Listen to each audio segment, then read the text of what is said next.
This week in comic books, we're going to take another look at Sinister Son. Issue 2, are they going to do anything different than Super Sons? We're going to talk about that. Over in the Land of Independence, I got my hands on Space Ghost, the Ash Can. I want to show that to you, along with Transformers. And that thing's just hitting just a little too hard, folks. Ooh. And we'll also, of course, talk about Ghost Rider. #1, its new launch. That and a few other comic books, but first, as always, I have to try to sell you some coffee. Otherwise, things would just be weird between us. Hey, what's going on, folks? This is your boy Pocan Joe to talk to you about Coffee Brand Coffee. We serve people that are tired of gimmicky advertising and branded companies that want to lecture you. At Coffee Brand Coffee, all we want to do is serve you freshly roasted coffee wherever you're at, whenever you want it. Consider Coffee Brand Coffee. Check us out, check our reviews out, and use promo code POCANJOE or the link down in the description to save yourself some money. Give me the opportunity to get you a delicious cup of coffee. Alright, you wonderful weirdos, now that that's done, let's talk about this week's comic book haul and review. And first, as always, thank you for coming by. Appreciate having you here. So let's jump right into Sinister Son. So this is kind of following the same kind of weird trope-ish of in comic books where, you know, the two heroes meet and they have to fight first. It's just a matter of perspective. We're kind of getting that in here as well, only we're getting a villain's perspective of it. They both want to do bad things, be villains, right? So they kind of fight it out, get trapped in a space whale. I don't know what our fascination with space whales is. It's kind of a weird deal. But all in all, I'm really enjoying this. I love the dialogue between the two. It's witty. It's puns and punches, right? It's great. And also we get possibly a little bit of a surprise in this one as we get introduced to a character that just randomly shows up in a space outfit. I'm hoping it's a goofy looking Adam Strange. I really do, because they really need to do something with that character. I don't know. We'll see. Who do you think it is? Definitely let me know down below. Let's get that done before next week and see who got it right. All right. Next. Unfortunately, let's talk about Suicide Squad Dream Team. So, yeah, this popped off this week.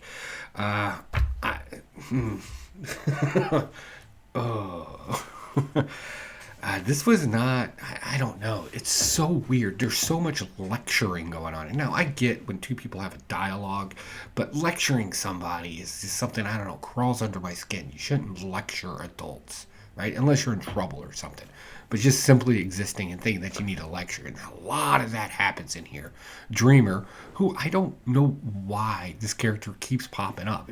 Is she a fan favorite? Like, are there people that are just like, I love Dreamer? You're going to have to explain that one to me. I don't know. But she's on the team. Bizarro, because you need muscle, and why not Bizarro? He's in another comic book right now. This Deadeye guy, he's the nephew of Amanda Waller, right? I just don't dig that character. He's annoying, too. He's such an annoying character with his perfect shot and telepathy and just anything else that can possibly be thrown into it. It's a trash character. It's just a ripoff of two other characters. And I don't enjoy it. Not at all. Harley Quinn's, of course, in it, because Harley Quinn, Suicide Squad, you wouldn't know it was a Suicide Squad book unless she was in it, of course. I don't know. The story doesn't make much sense. The traveling through Dream World to get into a country through somebody else's dreams and killing them to complete some mission that some people are kind of starting an uprising over there or something. I don't know. It's like they had an idea and then 5 other people had ideas on top of it, and the thing just goes everywhere. It's not very consistent at all. It's just all over the place, and it's just a mess. And the artwork in it is just kind of like, I don't like judging art. I really don't like judging art. That is a straight me perspective on that. I'm not judging the art. I'm just saying it's not for me, right? So yeah, let's get to something good though. Did you read Sandman #6, the final issue? First off, great cover. The covers on these have just been solid. Good job. So in this, we get to our conclusion. Of course, the good guy wins, right? But even if you're a current comic book lover or a golden age lover or even a silver age lover, you were treated your nostalgia pills in this, right? Because of course he beats a bad guy, they fight each other, right? We find out the why, and the why is one prefers to do things by action in the now, and the other one wants to set up more sophistication over a period of time. There was a line in this that I absolutely loved, and I wanted to read it for you because I think it resonates. This is the bad guy talking to Sandman, right, in this particular scenario, and he tells him straight to his face, because remember, Sandman in this case is more of a pacifist. He just wants to put people to sleep instead of gassing them to death. But the bad guy kind of says something to this effect. He says, speaking of his father, Sandman's father, he goes, he did what was necessary. You do what helps you sleep. And I just thought, wow. Wow. Right? Dealing with the conscious versus having to do things, right? That kind of constant that turmoil that's there. It was so great. It just makes me just trip over my own words. And it was beautifully done. It was a great story. And again, the good guy wins in the end. And we also get a quick sneak peek of his golden age sidekick, right? And then we also see the Justice League at the end, kind of them saying, hey, Mr. Dobbs, Sandman, why don't you come join, us over here in the Justice League of America? Come on, buddy. It was great. They did it better than I just did, but it's kind of the sentiment that was given. Great story. Loved it. Next, one that's kind of got me confused, Ghost Rider, Final Vengeance. So, the spirit of the Ghost Rider is tired of Johnny Blaze and his little moral compass and always trying to do the right thing. Right? And kind of wants to venture out and try other bodies. Kind of like that. I'm not going to go there. I'm not going to make a dating joke. I don't think that would be appropriate. Let's get past that. So he's jumping from body to body. One of them was a single mother who was just getting stressed out and getting a lot of shade from her deceased husband's mother, talking about taking the children and setting her up on a drug charge and just being a horrible person, to people watching a movie and people doing good and bad things, cops, whatever. But basically anybody can be a Ghost Rider, right? Anybody can get that spirit inside of them, right? But ultimately chooses on the best person to kind of fit into for a while. We're bringing back the Hood. That just makes sense. And the way they depicted it was beautiful in there. But I will say this. Ghost Rider comics have tricked me before, where they launch off with this great concept, this great story, and then immediately after issue 3, it just fizzles out for me because it just goes nowhere forever. I'm hoping Ghost Rider can continue on that kind of that motivating, where they kind of launched it off, that they can keep that going. I'm sure it can't be easy, but I have great expectations for it. All right, jumping into my independence this week, let's talk about Thundercats number 2. First, I got stuck with this horrible, ugly variant cover. It was so bad, right?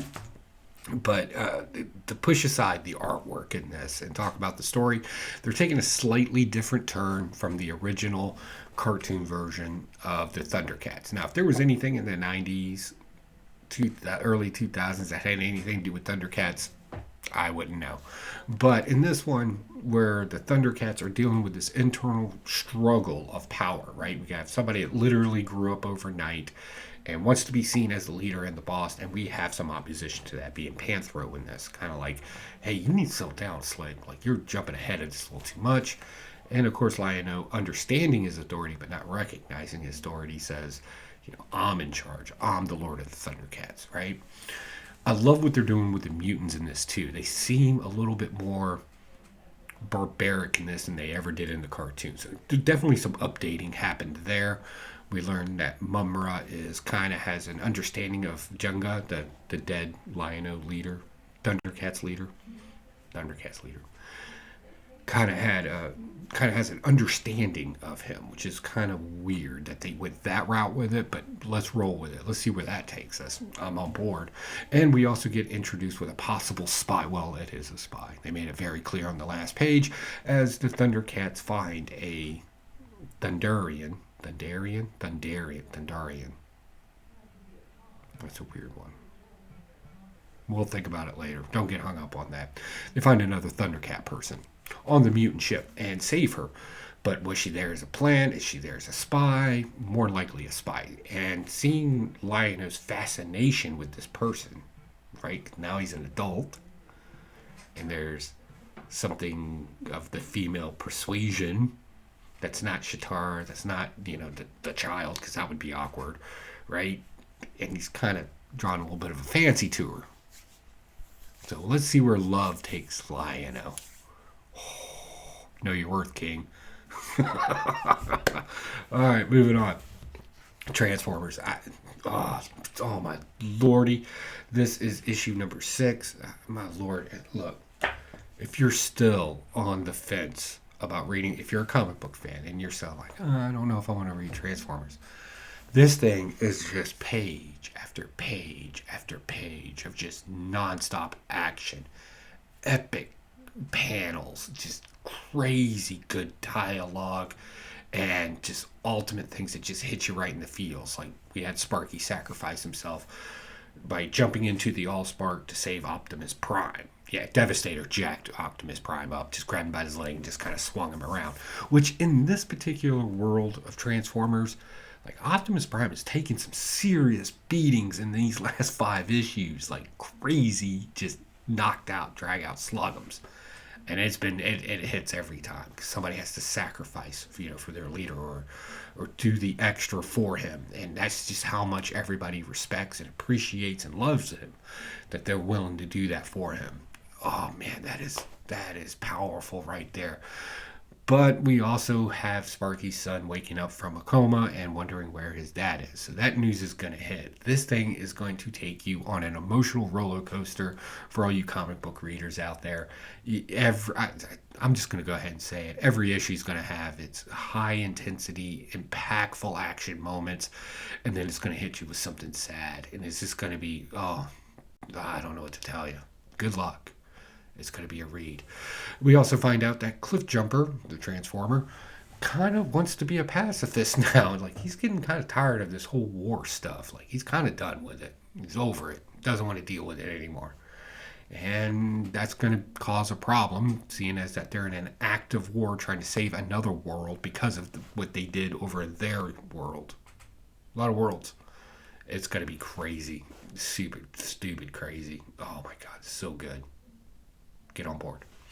All right, last and definitely not least, I believe this came out last week. This is Space Ghost #1. This is done by Dynamite. This is the Ash Can, the preview. The real book actually goes on sale May 1st. So yeah, so there's no dialogue in here. It's just the panels that you're gonna get, and I was kind of impressed. It told its own story without using words. And as a story guy, that's very important to me. So now I'm just curious how the dialogue's going to fit into this, because who were friends of Space Ghost are now running from him. Now, I should also say, I haven't read anything Space Ghost. I know there was a run in DC where they did like the crossover thing where they had Barbara characters. I believe there was something in the 90s, 2000s. Again, I wouldn't know that. I was pretty much in a totally different world at that point. But, this is just going to hit, and it feels better, right? So I'm super excited about that. Definitely something I'll be picking up May 1st. Are you picking up Space Ghost? Is it cheesy? Did Hanna-Barbera just make it the most cheesiest thing ever? Or is that something that you're interested in? Definitely let me know. Guys, I got to cut this one short, so I'm sorry if we're not getting the usual animations and fun stuff. My daughter is coming down to the end of her pregnancy here, and she is craving to go out and eat, so I'm going to go take her out to eat. I want to keep my grandson happy, so I'll be his favorite person ever. So when I'm in an old folks home, he sneaks me in whiskey. All right, guys, talk to y'all later. Bye.